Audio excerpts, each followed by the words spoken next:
اگر آپ کو میری یہ ویڈیو پسند آئے تو like, comment and share, subscribe کرنا مت بھولیے۔ امینہ بولی، دیکھا فضل دین کتنی دور تک سوچتا ہے، پہلے لیموں کا شربت، پھر چائے اور کباب، اور اس کے بعد شاید سیر کے لیے بھی کچھ وقت نکل آئے۔ بھائی جان، رات کا کھانا آپ کو ہمارے ساتھ کھانا پڑے گا۔ آپ نسرین سے پوچھ لیجیے، انہیں اپنی آپا کا چہرہ دیکھ کر معلوم ہو جایا کرتا ہے وہ کیا چاہتی ہیں۔ نسرین بولی، جی سب باتیں بتائی تو نہیں جا سکتی، ورنہ میں تو 1 گھنٹہ پہلے ہی یہ سمجھ گئی تھی کہ آپا جان رات کے کھانے کے بعد بھی کچھ دیر باتیں کرنا پسند کریں گی۔ آج شاید 10ویں رات کا چاند ہے نا، اس لیے وہ کچھ دیر صحن میں یا سڑک پر گھومنا بھی پسند فرمائیں گی، لیکن اس کا انحصار بھائی جان کے موڈ پر ہے، کیونکہ اگر بھائی جان لکھنے کے موڈ میں آ گئے تو آپا جان یہ پسند نہیں کریں گی کہ وہ 10 منٹ بھی ضائع کرے، اور میں خود بھی یہ پسند نہیں کروں گی۔ اف خدایا، ہم نے پھر باتیں شروع کر دی، چائے ٹھنڈی ہو جائے گی اور جب تک بھائی جان میز پر نہیں جائیں گے فضل دین کباب میز پر نہیں لائے گا۔ وہ سب ہنستے ہوئے اٹھے اور 2 منٹ بعد چائے کی میز پر بیٹھ گئے۔ سب سے پہلے بیگم احمد نے کباب چکھتے ہوئے فضل دین کی تعریف کی، اس کے بعد سب نے باری باری فضل دین سے سوالات پوچھنے شروع کر دیے۔ فضل دین، خاص چیز کیا ہے جو تم کباب میں ڈالا کرتے ہو؟ بلقیس بولی، کوئی کامیابی باورچی اپنے راز ظاہر نہیں کیا کرتا، لیکن ہم امینہ بیٹی سے پوچھ لیں گے، اس کی کوئی بات امینہ کے راز نہیں ہو سکتی۔ فضل دین نے پریشان ہو کر کہا، بی بی جی خدا کے لیے مجھ پر اعتبار کریں، میں نے سب کچھ امینہ بی بی سے سیکھا ہے اور امینہ بی بی نے سب کچھ اپنی امی سے سیکھا ہے۔ میاں صاحب کہا کرتے ہیں کئی سال پہلے ان کے ہاں ایک بہت ہوشیار باورچی ہوا کرتا تھا، وہ یوں پی کے ایک نواب کے باورچی کا بیٹا تھا۔ جب نواب صاحب کی حالت پتلی ہو گئی، ان کے 3 بڑے بھائیوں نے بڑے بڑے ہوٹلوں پر ملازمتیں کر لی، سب سے چھوٹا بھائی میاں صاحب کے پاس آ گئے۔ زمانے میں میاں صاحب کی نئی نئی شادی ہوئی تھی اور بیگم صاحبہ نے اسے اچھے اچھے کھانے سیکھنے کے لیے اپنا استاد بنا لیا۔ جب وہ کوئی اچھا کھانا پکانا سیکھ لیتی تھی تو میاں صاحب دوستوں کی دعوت کیا کرتے تھے، اور جب مہمان کھانے کی تعریف کیا کرتے تو میاں صاحب اس باورچی کو انعام دیا کرتے تھے۔ وہ 10 سال تک میاں صاحب کے پاس رہا، لیکن پھر میاں صاحب کے گھر میں ایک بڑی دعوت ہوئی جس میں کوئی بڑا تاجر بھی مہمان تھا۔ اس دعوت میں اس باورچی نے خاص کھانے تیار کیے اور اس کا نتیجہ یہ ہوا کہ اس تاجر نے 2 گنی تنخواہ پر اس باورچی کو اپنے پاس بلا لیا تھا۔ پھر دوسرے باورچی آتے رہے جن سے میں کچھ سیکھتا رہا، لیکن وہ نواب صاحب والا باورچی بیگم صاحبہ کو جو کباب بنانا سکھا گیا تھا، وہ امینہ نے بھی مجھے بھی بنانا سکھا دیے۔ امینہ نے کہا، بھئی ایک تو ہمارا باورچی جب کوئی کہانی شروع کر دیتا ہے تو وہ ختم ہونے کو نہیں آتی، یہ بھی تو شکر ہے کہ اس نے ڈاکو پلنگ میں کی نوڑوے جھگڑنے کا قصہ شروع نہیں کر دیا، ورنہ ہم سب یہ محسوس کر لیں کہ ہمیں قصہ جا رہا ہے۔ یوسف نے کہا، بھئی وہ تو ایک کارنامہ تھا، اور جتنا بڑا کارنامہ ہوتا ہے اتنا زیادہ وہ فخر کے ساتھ بیان ہوتا ہے۔ امینہ اور اس کے والدین کی خوش قسمتی تو یہی تھی کہ فضل دین پورا باورچی نہیں بن گیا تھا، کیونکہ اگر یہ بات ہوتی تو اس کے دل میں ایک خطرناک ڈاکو کو سیف وزنی نوار میں جکڑنے کا خیال کیسے آ سکتا تھا۔ وہ ایک کامیاب باورچی ہوتا تو وہ کہتا، جناب مجھ سے پلاؤ تیار کروا لیجیے، بریانی بنوا لیجیے، شاہی ٹکڑے تیار کروا لیجیے، لیکن اس خطرناک ڈاکو کو باندھنے کا کام میرے بس کا روگ نہیں۔ فضل دین نے فوراً کہا، یوسف صاحب خدا کی قسم آپ بالکل ٹھیک کہتے ہیں، کباب تو میں اس لیے بنا لیتا ہوں کہ آپ پسند کرتے ہیں، ورنہ میرے اندر باورچیوں والی کوئی خوبی نہیں۔ یوسف نے کہا، بھئی کباب امینہ بھی تو پسند کرتی ہے نا؟ جی ہاں، وہ بھی دل رکھنے کے لیے پسند کر لیتی ہے۔ فہمیدہ نے کباب کھاتے ہوئے کہا، بھئی فضل دین، میں تمہارا دل رکھنے کے لیے نہیں کہتی، لیکن یہ ماننا پڑے گا کہ تم بہت اچھے کباب بناتے ہو۔ فضل دین نے کہا، شکریہ بی بی، ایک کباب تو وہ کھانے والے ہوں گے جو آپ بنائیں گی۔ نسرین بولی، میرے خیال میں ایک تعلیم یافتہ آدمی ہی آپا جان کی کسی چیز کی صحیح تعریف کر سکتا ہے، اگر میں علم کی کمی ہو تو وہ آپا جان کے ہاتھ کے پکائے ہوئے کھانے کی صحیح تعریف بھی نہیں کر سکے گا۔ ظہیر نے کہا، آپا نسرین ٹھیک کہتی ہے، ہمارا استاد کہا کرتا ہے کہ تعلیم نہ ہونے کی وجہ سے دماغ کے کئی خانے بند رہتے ہیں۔ فضل دین نے کہا، صاحب جی یہ تو میں بھی جانتا ہوں، لیکن کھانے کے ذائقے کا تعلق تو نمک اور مرچ مسالے سے ہوتا ہے۔ نسرین بولی، یہی تو بات ہے جو تمہاری سمجھ میں نہیں آ رہی، کھانے کے اندر خاص قسم کی مہک ہوتی ہے جسے علم کے بغیر تو بیان ہی نہیں کر سکو گے۔ فضل دین نے کہا، جناب گڑ والے پلاؤ کی مہک تو میں دور سے سونگھ لیا کرتا ہوں، اور وہ تو خدا نے تمہیں ڈھیروں دی ہے۔ نسرین بلا وجہ تمہیں پریشان کر رہی ہے، تمہارا یہ کہہ کر دنیا کا کافی نہیں کہ میں ڈاکوؤں کو باندھتا جانتا ہوں اور کچھ نہیں جانتا۔ بی بی جی میں سب کے سامنے جھوٹ تو نہیں بول سکتا نا، میں ابھی بھی بیوقوفوں سے یہ ثابت کر چکا ہوں کہ میں یوسف صاحب اور آپ سب کی پسند کے کباب بنا سکتا ہوں۔ اصل میں میری بدقسمتی ہے کہ میں غلط بحث میں پھنس گیا ہوں۔ ان باتوں کا نتیجہ یہ نکلا کہ آپ چائے بھی اطمینان سے نہیں پی رہے، یہ ٹھنڈی ہو گئی ہے، میں دم کر کے لاتا ہوں، کباب بھی اور تل لیتا ہوں۔ صفیہ نے کہا، نہیں فضل دین، اب تم اطمینان سے باورچی خانے میں بیٹھ کر چائے پیو، اگر ہم آوازیں دیں تو ہمارے نوکر کو ادھر بھیج دینا۔ صفیہ نے کہا، جی میں نوکر کو بھیج دوں گا۔ نہیں فضل دین، تم ہمارے مہمان ہو، نماز مغرب کے بعد یوسف نے صفیہ سے کہا۔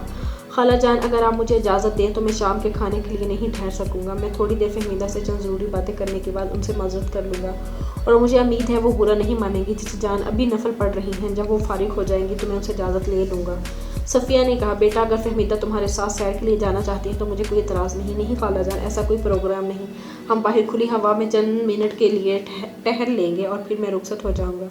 پھر اس نے ظہیر سے کہا، ظہیر، فضل دین کو بلا کر کہو کہ وہ 2 کرسیاں اٹھا کر لان میں ایک طرف رکھ دے، اور جب فہمیدہ کے ساتھ باتیں کرنے میں مصروف ہو جاؤ تو اپنی امینہ آپا اور نسرین کے ساتھ تھوڑی سی سیر کراؤ تاکہ وہ کہیں بور نہ ہو جائیں، لیکن زیادہ دور تک نہ جانا۔ فضل دین کو بھی یہ کہہ دو کہ وہ خان صاحب کے گھر جاتے اور انہیں یہ کہہ دیں کہ میں 1 گھنٹے تک پہنچ جاؤں گا، اور منظور صاحب کو یہ بتا آئے کہ میں آتے ہی لکھنا شروع کر دوں گا۔ 10 منٹ بعد یوسف کشادہ لال میں کھڑا چاند کی طرف دیکھ رہا تھا۔ اسے قدموں کی آہٹ سنائی دی، فہمیدہ اس کی طرف آ رہی تھی اور گرد و پیش کے تمام مناظر اس کی نگاہوں سے اوجھل ہو رہے تھے۔ سفید لباس کی طرح اس کا دوپٹہ بھی سفید تھا اور پاؤں بھی اس کی سینڈل بھی سفید تھی۔ وہ پہلی بار اس احساس کے ساتھ اس کی طرف دیکھ رہا تھا کہ اسے قبل اس نے پہلے کبھی اتنے غور سے نہیں دیکھا تھا، یا شاید اس کی نگاہوں میں ایک لمحہ سے زیادہ اس کے چہرے پر نہیں رک سکی، اور اس کی آنکھوں کے سامنے اچانک اجنبیت کے پردے حائل ہو جایا کرتے تھے۔ لیکن اب وہ نسوانی حسن و وقار کے اس بے کر مجسم کو اپنے دل کی دھڑکنیں محسوس کیے بغیر دیکھ رہا تھا۔ جب وہ قریب آ کر رک گئی تو چند لمحوں کے لیے وہ یہ فیصلہ نہ کر سکا تو اسے کیا کہنا چاہیے۔ پھر اس نے اچانک سنبھل کر کہا، عجیب بات ہے، ہم خوشی کے لمحات میں السلام علیکم کہنا بھی بھول جاتے ہیں۔ میں نے آپ کو اس جگہ بٹھا کر باتیں کرنے کی اجازت لے لی ہے، آپ کو اس کرسی تک جانے کے لیے میرے سہارے کی ضرورت تو نہیں؟ جی بالکل نہیں، فہمیدہ نے ہنستے ہوئے جواب دیا، اور یوسف نے ایسا محسوس کیا کہ کائنات مسرتوں کے قہقہوں سے لبریز ہو گئی ہے۔ وہ قریب ترین کرسی پر بیٹھ گئی۔ یوسف نے آگے بڑھ کر کہا، نہیں جی، آپ کے لیے وہ کرسی زیادہ آرام دہ ہوگی۔ فہمیدہ نے اٹھتے ہوئے کہا، مجھے تو کوئی خاص فرق نظر نہیں آتا ان 2 کرسیوں میں، جب آپ اس کرسی پر بیٹھ جائیں گے تو آپ کو فرق محسوس ہونے لگے گا۔ فہمیدہ مسکراتی ہوئی دوسری کرسی پر بیٹھ گئی۔ یوسف نے اس کے سامنے بیٹھتے ہوئے کہا، اب بتائیے، کوئی فرق محسوس ہوا؟ جی نہیں، بالکل نہیں، میں وہاں بیٹھی رہتی تو بھی آپ میرے سامنے ہوتے، اب یہاں بیٹھی ہوں تو بھی آپ میرے سامنے ہیں۔ یوسف نے اطمینان سے کرسی پر بیٹھتے ہوئے کہا، فہمیدہ سر اٹھا کر اوپر دیکھیے۔ اس نے ذرا گردن اٹھائی تو یوسف نے کہا، میری خواہش یہ تھی کہ آسمان کا چاند زمین کی طرف دیکھ رہا، اور میں کبھی اس طرف دیکھوں اور کبھی اس طرف دیکھوں۔ میری امی جان کہا کرتی تھی کہ فہمیدہ چاند سے زیادہ خوبصورت ہے، اور اب میں یہ محسوس کرتا ہوں کہ تمہارے سامنے چاند بے معنی سا ہو کر رہ جاتا ہے۔ میں یہاں گھنٹوں بیٹھا رہا، تم بھی مجھے چاند کی طرف مڑ کر دیکھنے کی ضرورت محسوس نہیں ہوگی۔ تمہیں اس بات پر تعجب نہیں ہوا کہ میں تمہیں اتنے دن دیکھ نہیں سکا؟ مجھے تو غصہ بھی آتا تھا، لیکن جو کچھ آپ نے لکھا ہے اسے پڑھ کر میرے سارے گلے دور ہو گئے تھے۔ میں یہ محسوس کرتی ہوں کہ ایک لمحہ کے لیے بھی آپ سے جدا نہیں تھی۔ یوسف نے مسکراتے ہوئے کہا، فرض کیجیے کہ میں پوری کتاب ختم کر کے آپ کے پاس آتا اور اس کتاب کا ہر صفحہ آپ کو یہ یقین دلانے کے لیے کافی ہوتا کہ یہ سارا وقت جب کہ میں یہ کتاب لکھنے کے لیے غائب ہو گیا تھا، آپ ہر وقت میری آنکھوں کے سامنے تھی، اور میں جب تھک کر لیٹ جایا کرتا تھا تو سونے سے پہلے آپ سے باتیں کیا کرتا تھا، اور میں بھی خواب میں آپ کو دیکھا کرتا تھا۔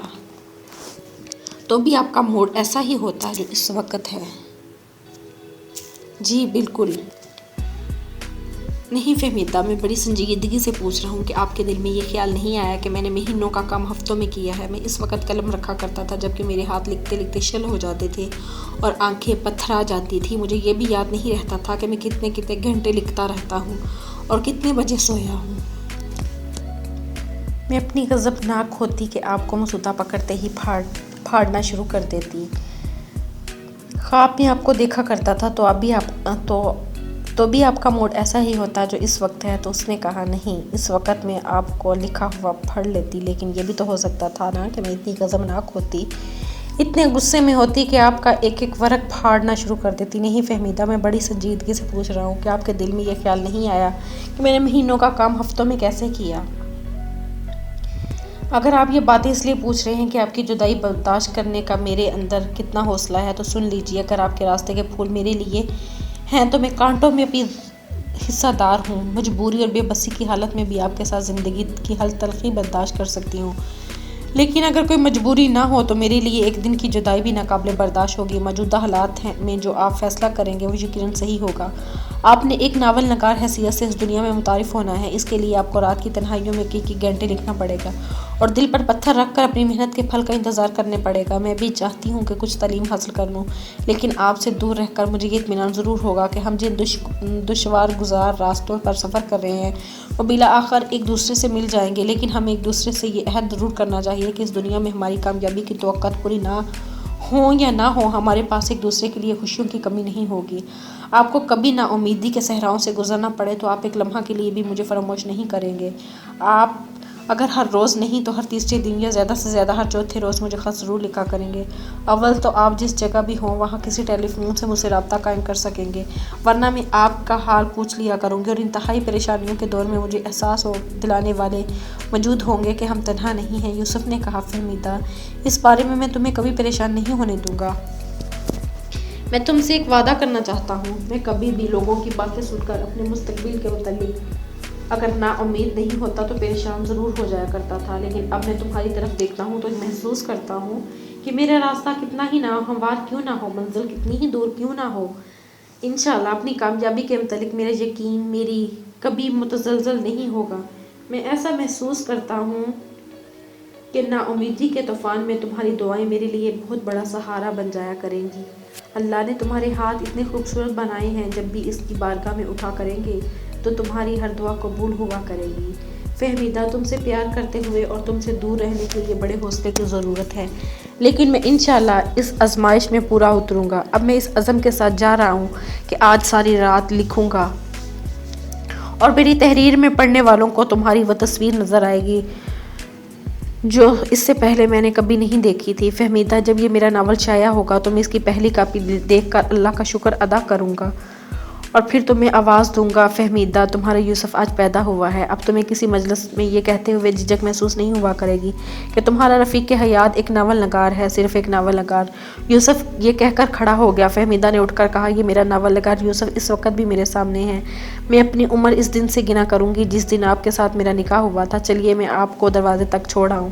شکریہ، ہم باتیں کرتے کرتے تھوڑی دور تک جائیں گے، پھر میں آپ کو اچانک خدا حافظ کہہ کر رخصت ہو جاؤں گا، اور مجھے تو یہ توقع ہے کہ باقی لوگوں سے معذرت کے لیے آپ موزوں الفاظ تلاش کر لیں گی۔ فہمیدہ مسکرائی، باقی لوگوں کافی سمجھ رکھتے ہیں، لیکن آپ کا وہ فی الحال آپ کے پاس رہے گا۔ کل مجھ سے ایک کوتاہی ہوئی ہے۔ آپ کل فضل الدین کو یہ پیغام دے کر منظور کی طرف بھیج دیں گے، نانی جان نے اسے یاد فرمایا ہے، اور امینہ کو یہ کہہ دیں کہ وہ اپنی کتابیں نکال کر رکھ لیں، منظور کل سے پڑھانا شروع کر دے گا۔ ٹھیک ہے منظور صاحب، کسی نہ کسی سے بہانے کی ضرور آنا چاہیے، ورنہ وہ بور ہو جائے گی۔ نہیں فہمیدہ، وہ لڑکی ان لوگوں میں سے نہیں جسے ایک مدت کے بعد سمجھا جا سکتا ہے۔ پہلی بار اس کی ظاہری شکل و صورت دیکھنے کے بعد میں یہ سوچ بھی نہیں سکتا تھا کہ اس کے دل کی گہرائیوں تک پہنچنے کے لیے مجھے اس قدر حیرت ہوگی۔ فہمیدہ نے کہا، میرے خیال میں آپ کی پہلی بات جو آپ نے چچی بلقیس سے کہی تھی زیادہ صحیح تھی، اور وہ یہ بھی تھی کہ امینہ کو اپنی اچھائیاں ظاہر کرنے کے لیے موقع ملنے کی ضرورت تھی، اور یہ سنہری موقع آپ کی وجہ سے ملا ہے۔ فہمیدہ رک کر چاند کی طرف دیکھنے لگی، پھر مسکراتی ہوئی بولی، فرمائیے آپ کا کیا کہنا چاہتے ہیں؟ فہمیدہ، میں یہ کہنا چاہتا ہوں اس میں قطعاً کوئی مبالغہ نہیں ہے۔ اگر تم میری زندگی میں نہ آتی تو مجھے کبھی یہ احساس نہ ہوتا کہ میں کسی پر اپنی جان نثار بھی کر سکتا ہوں۔ فہمیدہ نے جلدی سے اس کے ہونٹوں پر انگلیاں رکھتے ہوئے کہا، خدا کے لیے ایسے باتیں نہ کیجیے، ہمیں یہ دعا کرنی چاہیے کہ ہم ایک دوسرے کی خوشیاں دیکھنے کے لیے زندہ رہیں۔ وہ جو دینے والا ہے وہ ہمیں بہت کچھ دے سکتا ہے، اور مجھ پر تو وہ بہت ہی مہربان ہے۔ میرا خیال ہے ہر لڑکی اپنے خوابوں کے ساتھ اس دنیا میں آئی ہے۔ آپ نے غلطی سے ایک مسودہ گاڑی میں چھوڑ دیا تھا اور نسرین نے سنبھال کر مجھ تک پہنچا دیا تھا، پھر وہ خواب ایک حقیقت کا روپ دھارنے لگے اور ایک دن میں نے آپ کو دیکھ لیا۔ مجھے ان ملاقاتوں کی ایک ایک بات یاد ہے، مجھے وہ دعائیں بھی یاد ہیں جو میں ہر نماز کے بعد مانگا کرتی تھی۔ پھر میں نے وہ سپنے دیکھے جو اچانک حقیقت بن گئے۔ آپ کو معلوم ہے جب آپ مسوری کی سڑک پر ملے تھے تو اپنی خوشیوں کا اظہار کے لیے میرے پاس آنسو کے سوا کچھ نہ تھا۔ اگر آپ اپنے آنسو چھپانے میں اتنی مصروف نہ ہوتی تو شاید میری آنکھوں میں بھی تشکر کے آنسو دیکھ لیتی۔ یہ وہ قابل فراموش لمحات ہیں جن کی یاد ہمارے لیے سرمایہ حیات ہوگی، لیکن ہم نے